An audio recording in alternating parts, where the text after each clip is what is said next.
All right, hopefully everybody can hear me and we're good to go. So if there are any, okay, awesome. Thank you, Jessica. If anybody has any questions at any point of time during the presentation, feel free to just post it in the chat, just like you're doing now, and I'll do my best to get to all of the questions. So thank you, everybody, for joining us today. My name is Helen. I'm the director of ADU1 and Retrofit 1. We're a construction company specializing in seismic retrofitting for multifamily properties, and especially now for multifamily ADUs. And that's what today's presentation is going to be mainly about. All of the new law in California allowing multifamily properties to add ADUs. As well as we'll touch a little bit on Senate Bill 721, the balcony and deck inspections that most buildings, 3 units and up, must do. They must have these reports, so I'll get into a little bit on that. And we'll touch a little bit on seismic retrofitting as well, in case your building does still need seismic retrofitting and you want to know how you can combine doing the seismic retrofitting and adding the ADUs. So thank you again, and we can begin. So last year in 2020, the state passed some new laws, and they amended a few of the laws regarding accessory dwelling units. You may have already known accessory dwelling units were typically allowed in single-family residence. They were typically garage conversions called, granny flats, in-law units, guest houses, and so forth. Well, as an initiative to increase housing and more importantly, affordable housing in the state has now decided to allow ADUs in multifamily properties, which is really awesome because you already own this building with many units, and now you can just increase your unit count, add to the, or contribute to the housing crisis in California, increasing affordable housing, and make more monthly income yourself without having to buy a whole new property or piece of land or another building, which, they're millions of dollars. So this is hopefully a win-win for everybody involved. So the general rules that everybody is asking right now are kind of what type of ADUs can I add to my property? The 2 types of ADUs that you can add in a multifamily property are called attached and detached ADUs. For attached, they must be part of the existing footprint of your building. So you can't be adding square footage to it. It has to already be there, such as tuck under parking, an attached garage, an existing storage room, passageway, basement, boiler room, attic, something that's already part of your building, and the key word is uninhabited. So it must have been uninhabited, already existing, and that's what you can use as an attached ADU on your multifamily property. The second way that you can add units is called detached ADUs. And these have to be away from the primary building. There has to be a certain number of feet for the building separation. It's typically 6 feet. Some cities require 10. And that could be either a conversion of a detached garage, a detached carport, detached shed if you have one, or it can just be brand new ground up construction. And so, again, so it can be a conversion of something, or it can be just brand new detached construction on the lot or land. Sorry about that, the fax machine's going off. And so those are the 2 types that you can do, either attached or detached. The next question comes, so how many units can I do? For the attached units that I described, you can do up to 25% of your existing unit count. So let's say you have 10 units, you can do up to 2. Because it is rounded down. If you have, I believe, 12 or more, then you can do 3 attached. And you can do a minimum of 1. So duplexes and triplexes can still do 1 attached ADU if there is enough space, of course. Yes, it is still a landline and a good old fax machine too. So we're very classic here. As far as detached units go, you can do up to 2 all across the board for no matter how many units that you have. Even if you have a gigantic, 20,000 square foot lot, you can still do up to 2 detached. So that's up to 25% for attached units and up to 2 detached units. As far as sizing goes, the magical number that most cities are using and that the state is allowing is up to 1,200 square feet. However, some cities are capping that at 850 square feet if it's a studio or a 1-bedroom, and if it's more than 1 bedroom, up to 1,000 square feet.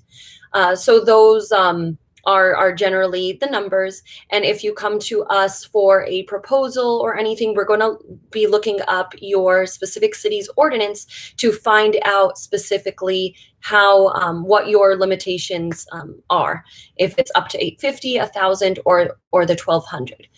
In Los Angeles, they're a little bit more lenient. They kind of have some of the best rules that we've been seeing, that there is no maximum if the space already exists. So if you have a 2,000 square foot barn, they may allow you, and we say may because you never know kind of what could change here and there, which planner you're going to get. But in Los Angeles's ordinance, if you have a 2,000 square foot detached structure, you could use all of that for an ADU, as well as if you have tuck under, for example, that spans across your entire building. We've been submitting plans using up that entire space. So that's in LA. Other cities may restrict it as much as possible, and some cities also require you to choose between attached or detached, and they don't want you doing both. So when we provide you with a proposal, we will be letting you know kind of what your full ADU feasibility is for your specific property. And what's nice is ADUs shouldn't have to do with density requirements, FAR in most cases. Some cities do, but as far as multifamily properties, I believe they don't. So space permitting, and within those rules, you'll be able to add them. Let's see, other stuff that comes up within, I guess, what we include with our packages. We give you, it's typically a per square foot price. We start around 300 a square foot, and that's for attached conversions. And that's also because we include the finishes and fixtures, such as flooring, countertops, cabinets, toilets, sink, showers, stuff like that. So we include almost everything needed for a turnkey unit. Yes, we can talk about a couple of projects that we're working on right now. So right now we're about to break ground, I believe, in a tuck under conversion in Inglewood. What's special about this one, and I'll actually get into then another popular question, is if I'm using, tuck under parking, garages, carports, what about replacing or adding parking? Something that the state now has omitted, at least, or provided some backup, I guess, for, in order to motivate property owners to do this, is they've removed these parking requirements if you meet certain criteria. So typically what's needed is, I believe, 1 parking space per ADU. However, if your property is within a half mile of public transit, such as a bus stop, a train, subway, ride share, you do not have to add parking. And what they've also said is if you use or convert a garage or a carport, you do not have to replace that parking either. So in this project that we're about to start in Inglewood, if I wish I could share my screen, but YouTube won't let me right now, but call us later, we can show you. What we did, because we're converting the tuck under areas, the front tuck under and the rear tuck under, into 1 unit each, we were actually able to utilize the courtyard in the center to create parking stalls there. We do get a lot of questions about using front yards for parking. In most cases, that won't be permitted because depending on what your zoning is, there's extensive front setbacks that you must follow. Sometimes they could be 20 feet, 15 feet, 25 feet. It depends, and we can look that up for you. But usually they do not allow parking in the front setbacks. If you do have a courtyard or just any space in between, the building and the detached carport or garage, you can usually put parking in there. We're about actually to submit right now. There is a building in Westwood, I believe. We're working on those plans. They're using their tuck under, but they have a double driveway. So we're going to try to convert one of those driveways into tandem spots for the owner. So we're very innovative with preserving as much parking as possible or developing new parking on the land. Come to think of it, I don't think we have one project right now where we're just completely eliminating parking and saying, who cares? Well, we don't say who cares, but none of the landlords have. We've been working on some type of method to preserve parking, whether that's building on top, creating parking on the courtyard, like with the building we're about to start the construction on, or converting another driveway into tandem parking, or using kind of that empty space on the lot if there's room for some parking. So we're doing that one. That's a tuck under conversion. We're working on right now, I believe Hermosa Beach, just a standalone detached unit in the back that's going to get some really great rental income. What else? Another tuck under, another detached standalone unit. So with those, they're not taking away parking, nor do you have to add, but there was enough room on the premises for parking. And then sometimes some areas, if they're not super dense or compacted, like West Hollywood or something like that, there's ample parking on the street. And then there's another one, I think the parking spot really just being used as storage because there's parking on the driveway that the tenants are using. So that's another one we're doing. We're just converting those areas that were parking / storage and making that into an ADU.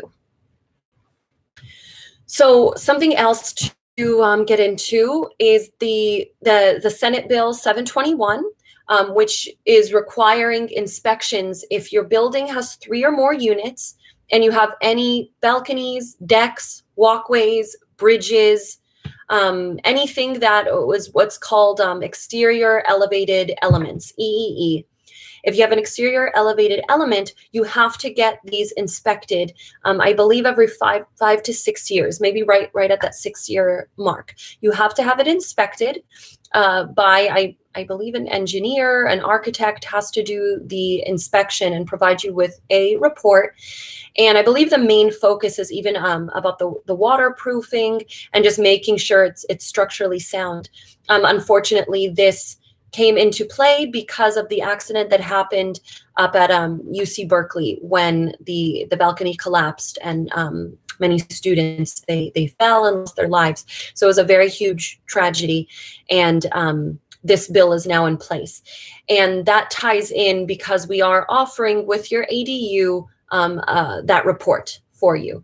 So you will have that to submit with for your building with the report to the city and the state that you got your building and these exterior elevated elements inspected.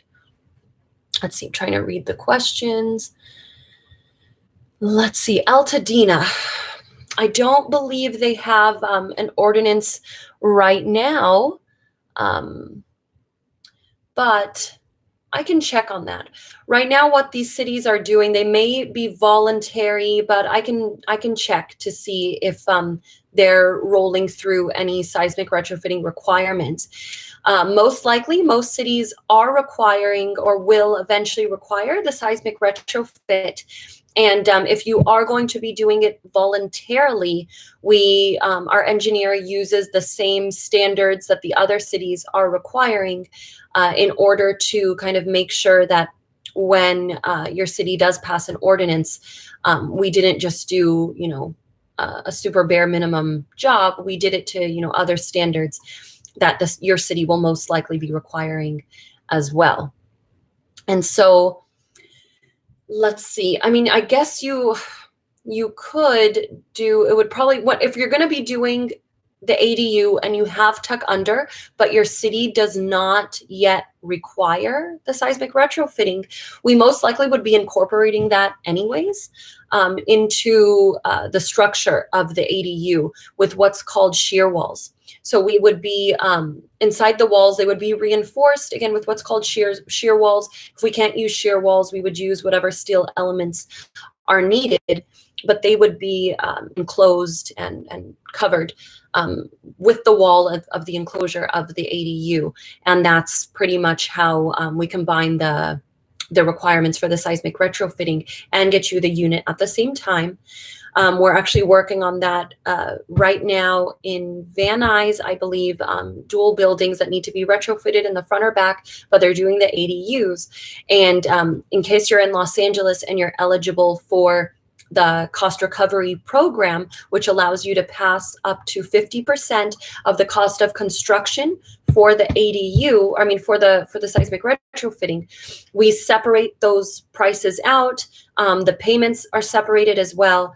Inspections will still be done for both. So that way we can still complete your cost recovery paperwork for the seismic retrofitting side while you're also getting the ADU at the same time. If you've already retrofitted your building, you can still do an ADU right now easily. The building's already retrofitted, and we would just kind of incorporate whatever elements are there into the new units.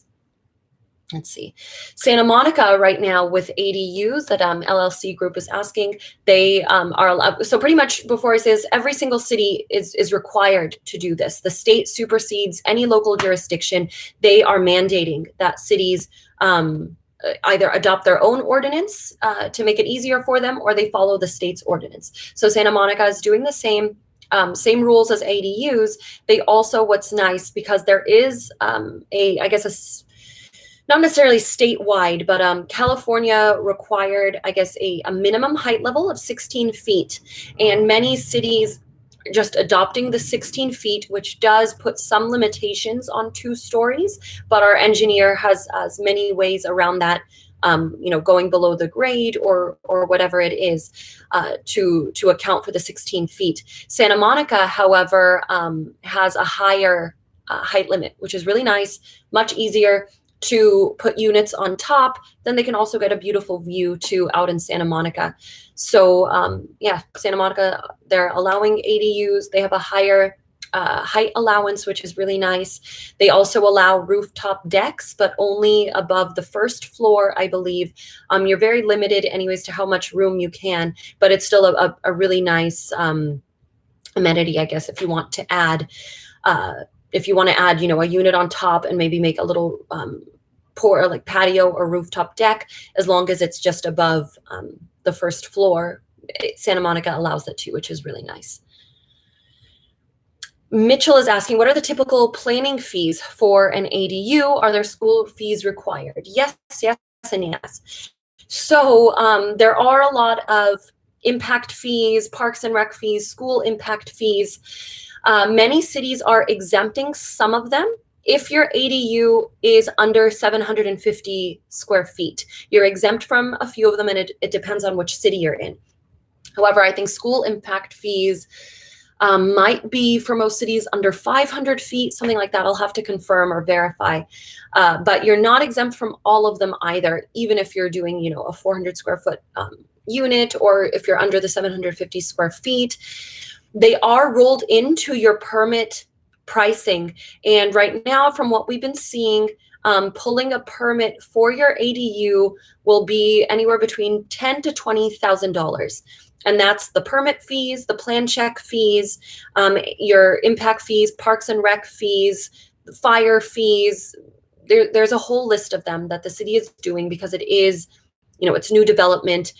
So all of these things are into place. Not as quite as, if you're building a house, but some of them are still there because you are building dwelling units. So we give kind of an estimation in our proposals, depending on what city you're in, with what we've been seeing. And again, that's around $10,000 to $20,000 kind of rolled into one. Sally Scott is asking, what's Santa Monica's height limit?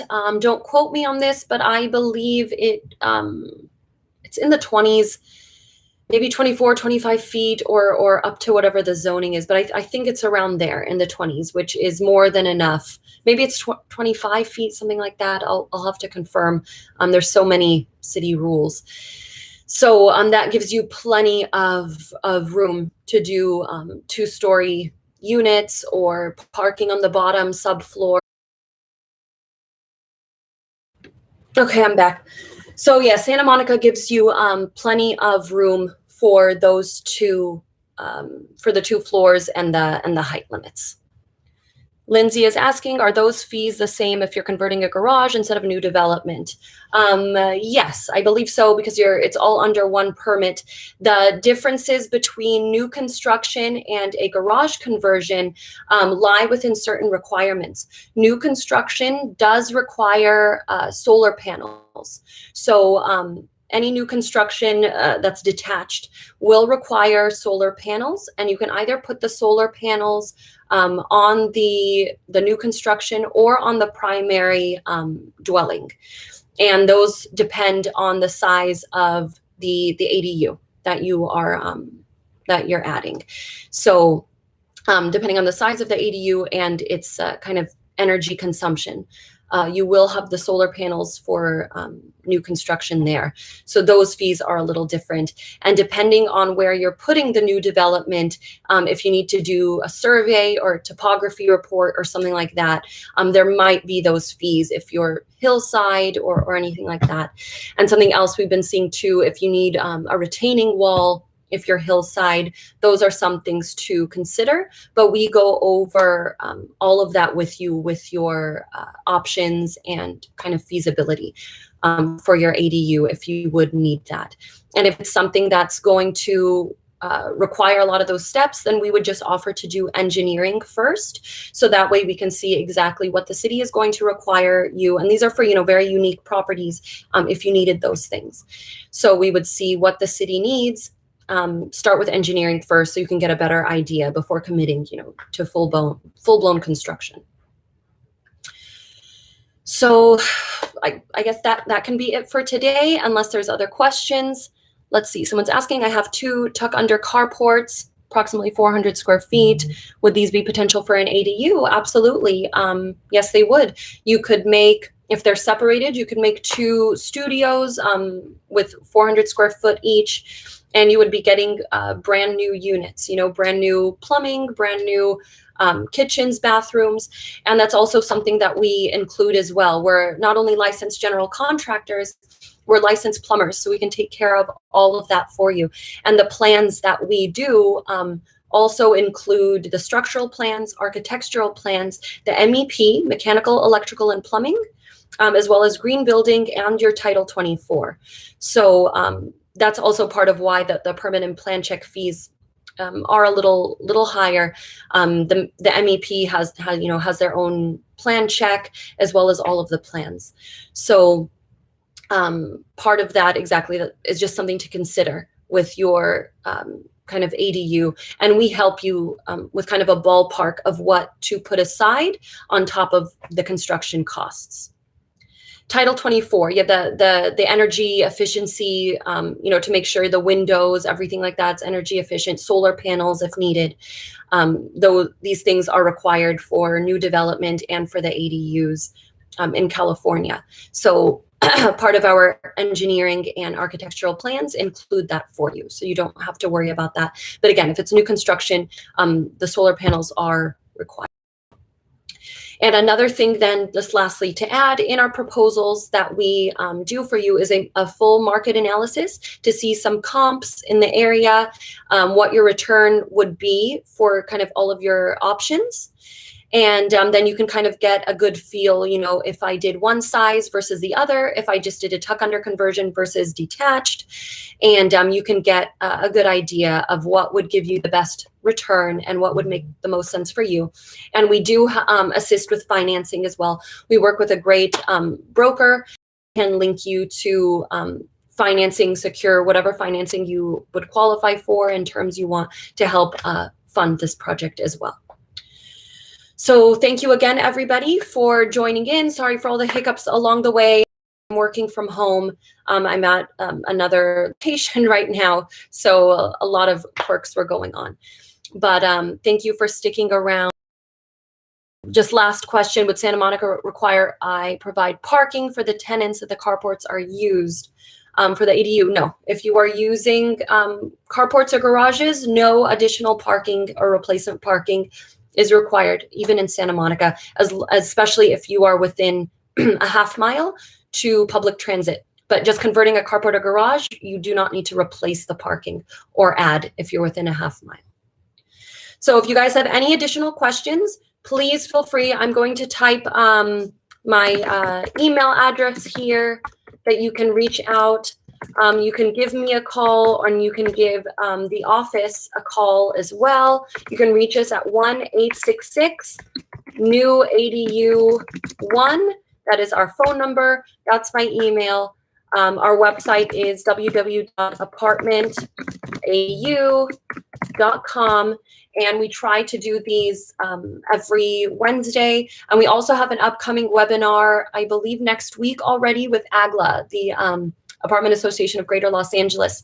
So if you would like to tune on that, just let me know and we can send you the registration. And if you still have additional questions, contact us, email, phone call, whatever's needed. Thanks again, everybody. See you next time.